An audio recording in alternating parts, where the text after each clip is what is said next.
ꯊꯥꯝꯅꯁꯨ ꯂꯧꯕꯒ ꯆꯥꯔꯅꯤꯁꯦ ꯑꯩꯒꯤ ꯃꯇꯥꯡꯁꯦ ꯁꯤ ꯃꯇꯥꯡꯁꯤꯗꯗꯤ ꯑꯍꯟꯁꯤꯡꯅ ꯊꯥꯏꯅꯗ ꯊꯣꯡꯉꯝꯕ ꯁ꯭ꯇꯥꯏꯜꯗꯣ ꯑꯗꯨꯅꯦꯕ ꯑꯗꯨ ꯁ꯭ꯇꯥꯏꯜꯗꯅꯦꯕ ꯇꯧꯗꯣꯏꯁꯦ ꯍꯥꯏꯗꯤ ꯍꯥꯟꯅ ꯃꯇꯝꯗꯗꯤ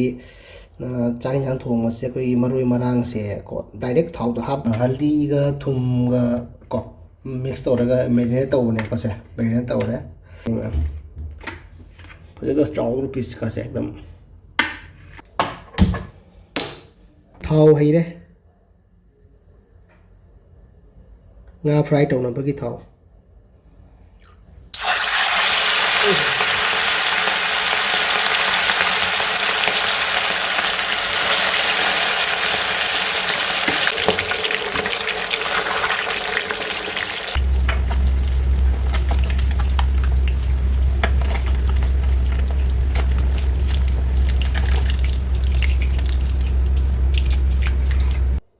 ꯑꯁꯤꯗ sabut jeera ꯀꯣ jeera ꯂꯩꯖꯔꯦ Klaunji ꯂꯩꯖꯔꯦ ꯑꯗꯨꯒꯤ sabut methi ꯀꯣ methi ꯂꯩꯖꯔꯦ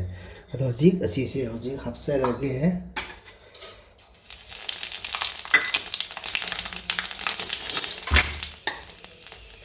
ꯑꯗꯨ ꯃꯇꯨꯡꯗ ꯇꯤꯜꯍꯧ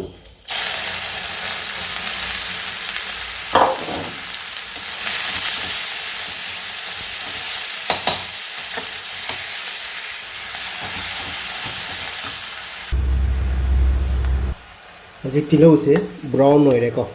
पूरा एकदम ब्राउन हो रहे हजी हजी हापचरगे गार्लिक जिंजर पेस्ट को चम्मच अनी हापे को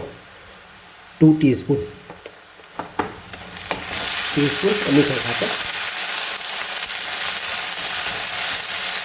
से हाप तो को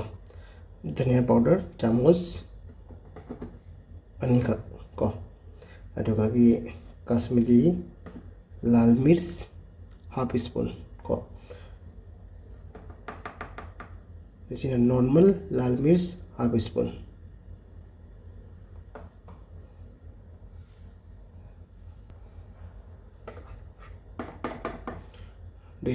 हल्दी हाफ स्पून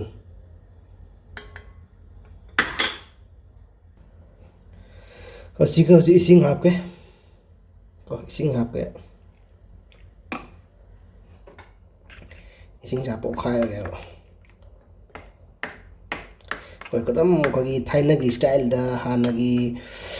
अहनसिंगना थाइना दा थोंगम स्टाइल अदुने अदु स्टाइल ने तौलोसे हाइदि हाना मतमदि चाक इंसांग थोंगमसे कोई मरोई मरांग से को डायरेक्ट थाव दा हापतेबा मरमदि करी मरमगिनो हाइबदा कोई डायरेक्ट थाव दा हापदि कासन मना हाली हैने अदु मागी फ्लेवर दो फुदोक खरा वाट पको अदुगी दमकतने को थाइना दा इसिंग हापगा समाइना मसला तौरगा तौगिसे कोई डायरेक्ट हापसे मनम खरा वाट पनेबको सुमिस तौबो इसिंग हापगा अदु हजि सि हापचलगे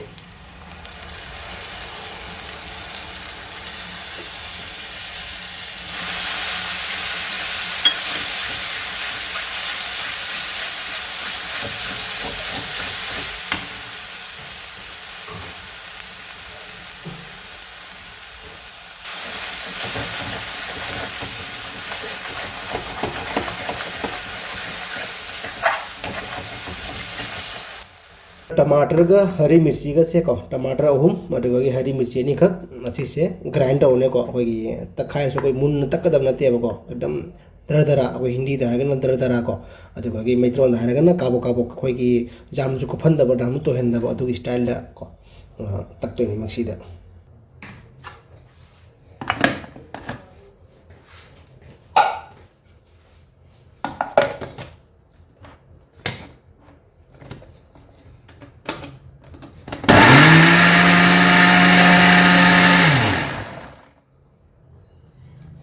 टमाटर का हरी मिर्च का टखाई पे देखो मिक्सी दा और हजी अदु हापगे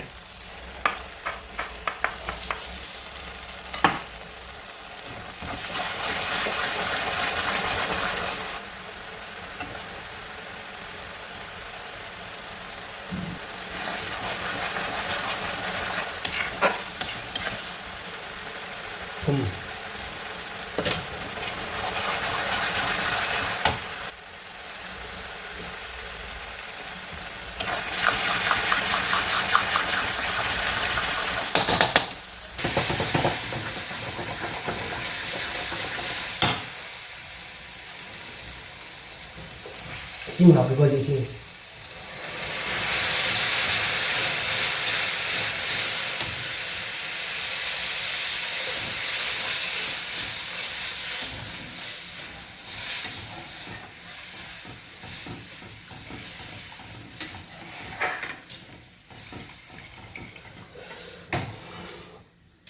ꯆꯥꯛ ꯊꯣꯡꯕ ꯃꯇꯝꯗꯀꯣ ꯑꯩꯈꯣꯏꯒꯤ ꯌꯥꯝꯅ ꯅꯨꯡꯁꯤꯅ ꯍꯔꯥꯎꯅ ꯆꯥꯛ ꯊꯣꯡꯒꯗꯕꯀꯣ ꯆꯥꯛ ꯊꯣꯡꯕ ꯃꯇꯝꯗ ꯃꯔꯝꯗꯤ ꯆꯥꯛ ꯌꯦꯟꯁꯥꯡꯗꯣ ꯍꯥꯎꯅꯕꯒꯤ ꯋꯥꯈꯜ ꯅꯨꯡꯉꯥꯏꯅ ꯍꯔꯥꯎꯅ ꯅꯣꯛꯅꯈꯤꯅ ꯆꯥꯛꯇꯤ ꯊꯣꯡꯒꯗꯕꯅꯤ ꯃꯔꯝꯗꯤ ꯆꯥꯛ ꯌꯦꯟꯁꯥꯡ ꯆꯥꯕ ꯃꯇꯝꯗ ꯍꯥꯎꯅꯕꯒꯤ ꯑꯩꯈꯣꯏ ꯁꯥꯎꯅ ꯆꯥꯛ ꯊꯣꯡꯕꯁꯦ ꯍꯥꯎꯇꯕꯅꯦꯕꯀꯣ ꯌꯨꯝ ꯅꯨꯄꯤꯅꯁꯨ ꯅꯣꯡ ꯐꯥꯗꯣꯛꯀ ꯊꯣꯡꯕ ꯃꯇꯝꯗ ꯋꯥꯔꯀꯥꯟꯗꯒ ꯁꯥꯎꯔꯗꯤ ꯆꯥꯛ ꯌꯦꯟꯁꯥꯡꯁꯦ ꯍꯥꯎꯇꯕꯅꯦꯕꯀꯣ ꯑꯗꯨꯅꯤ ꯆꯥꯛ ꯌꯦꯟꯁꯥꯡ ꯊꯣꯡꯕ ꯃꯇꯝꯗ ꯍꯔꯥꯎꯅ ꯊꯣꯡꯕꯤꯕ ꯑꯗꯨꯒ ꯌꯥꯝꯅ ꯏꯝꯄꯣꯔꯇꯦꯟ ꯑꯣꯏꯕ ꯌꯦꯟꯁꯥꯡ ꯃꯆꯜ ꯑꯃꯅꯤꯀꯣ ꯉꯥ ꯊꯣꯡꯕꯗ ꯌꯥꯝꯅ ꯃꯊꯧ ꯇꯥꯕ ꯑꯩꯈꯣꯏꯒꯤ ꯁꯣꯝꯐꯁꯦ ꯁꯣꯝꯐ ꯑꯗꯨꯒꯤ ꯖꯤꯔꯥꯁꯦ ꯑꯩꯈꯣꯏ ꯈꯥꯡꯗ ꯇꯋꯥꯗ ꯉꯧꯊꯣꯛꯑꯒ ꯀꯪꯅ ꯉꯧꯔꯒ ꯇꯛꯈꯥꯏꯕ ꯄꯥꯎꯗꯔꯅꯦꯕꯀꯣ ꯑꯁꯤꯁꯦ ꯍꯥꯞꯄ ꯇꯥꯕꯀꯣ ꯌꯥꯝꯗꯕꯤꯗ ꯑꯗꯨꯝ ꯆꯥꯃꯁ ꯑꯃ ꯀꯣ ꯆꯥꯃꯁ ꯑꯃꯃꯨꯛ ꯍꯥꯞꯄꯅꯦꯕ ꯑꯁꯤꯒꯤ ꯃꯅꯝꯁꯤꯅꯦꯕ ꯍꯣꯔꯦꯟ ꯌꯦꯟꯁꯥꯡꯅ ꯌꯥꯝ ꯍꯥꯎꯗꯣꯏꯁꯦ ꯑꯩꯈꯣꯏ ꯊꯥꯏꯅꯒꯤ ꯑꯍꯟꯁꯤꯡꯅ ꯏꯅꯦꯁꯤꯡꯅ ꯍꯅꯨꯕꯤꯁꯤꯡꯅ ꯏꯕꯣꯛꯁꯤꯡꯅ ꯊꯣꯡꯕꯗ ꯈꯨꯠꯂꯛꯀꯤ ꯌꯦꯟꯁꯥꯡ ꯃꯅꯝ ꯅꯝꯕꯗꯣ ꯑꯗꯨ ꯌꯦꯟꯁꯥꯡꯅ ꯐꯪꯒꯅꯦꯕꯀꯣ ꯑꯗꯣ ꯍꯧꯖꯤꯛ ꯐꯤꯁ ꯀꯔꯤꯒꯤ ꯔꯦꯗꯤ ꯑꯣꯏꯔꯦ ꯑꯗꯣ ꯍꯧꯖꯤꯛ ꯁꯤ ꯁꯧꯔꯦ ꯑꯗꯣ ꯍꯧꯖꯤꯛ ꯉꯥꯁꯦ ꯊꯥꯗꯕ ꯍꯧꯔꯒꯦ ꯃꯌꯥꯝ ꯉꯥꯁꯦ ꯆꯥꯎꯗ꯭ꯔꯣ ꯀꯦꯖꯤ 5 ꯂꯨꯝꯕ ꯉꯥꯅꯤ ꯀꯩꯅꯣ ꯁꯤ ꯐꯖꯅ ꯉꯥꯁꯦ ꯑꯗꯨꯝ ꯅꯩꯕꯅꯤ ꯁꯦ ꯊꯥꯃꯤꯜꯂꯁꯨ ꯕꯖꯥꯔꯅꯤ ꯁꯦ ꯑꯩꯒꯤ ꯃꯇꯥꯡꯁꯦ ꯁꯤ ꯃꯇꯥꯡꯁꯤꯗꯗꯤ ꯁꯤ ꯍꯥꯞꯄꯦ पूरा खाने ठंडो रहे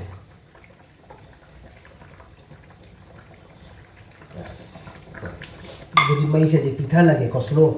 फ्लेम से स्लो तो लगे मई चु पिथा ले फ्लेम से फ्लेम से पिथा बनीना मकुम से खुमजल लगे को मकुम से खुमजल ꯉꯥꯏꯍꯥꯛ ꯁꯧꯍꯟꯒꯦ ꯃꯅꯨꯡꯗ ꯄꯤꯇꯤꯛ ꯄꯤꯇꯤꯛ ꯁꯧꯍꯟꯒꯦꯕꯀꯣ ꯍꯥꯏꯗꯤ ꯃꯥꯒꯤ एकदम ꯃꯩꯒꯤ ꯑꯩꯈꯣꯏꯒꯤ ꯀꯔꯤ ꯍꯥꯏꯇꯥꯔꯦ ꯃꯌꯥꯛ ꯃꯨꯟꯅ ꯑꯩꯈꯣꯏꯒꯤ ꯐꯨꯠꯄ ꯍꯥꯏꯗꯣ ꯑꯗꯨꯅꯦꯀꯣ ꯌꯦꯡꯉꯁꯤ ꯃꯌꯥꯝ ꯌꯦꯡꯉꯁꯤ ꯒꯣꯝꯁꯦ ꯁꯣꯏꯒꯦꯀꯣ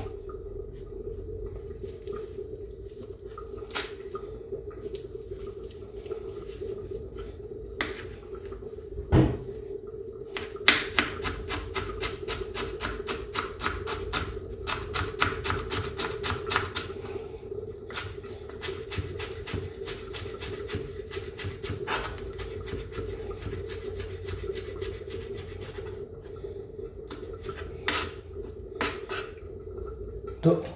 सौदु सौरे कंगसु कंगे मही तो हजिक मैं एकदम जेंगन जगह को ओखाय लगा हम जेंगन को जे ओगरो मैं इम्पोर्टेंट होय बा बना कोई फिश करी दे को कोई इमली मही को आइना खतंग हफ्सगे मही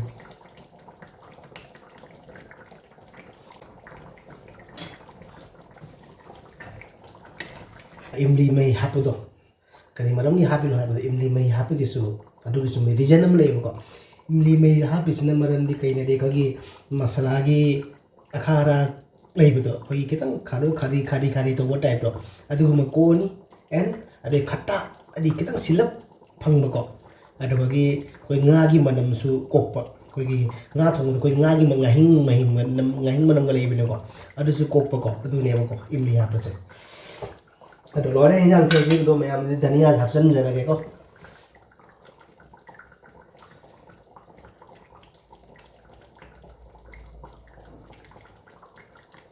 मैम आगी धनिया हाप स्टाइल से फजादी मैम ना कमेंट फजदी हाइबिरमको थैंक यू सो मच अदो आई जी फिश करी से जिगा रेडी होरे दुदी हजि आगी गैस से मुथा लगे को मैम दुदी गैस मुथा एंड आगी फिश करी से मैम ना नुगाबी तरगदी हावगदो मालगदी मैम ना आगी चैनल असिबु सपोर्ट तोबिदुना आगी कुकिंग चैनल असिबु सपोर्ट तोबिउ आइदुना मैम फम दा आर्मी किचन किंग ना खुरमजरी थैंक यू सो मच हिंजांग से हावगदो मानब्रो अचुजु फजारे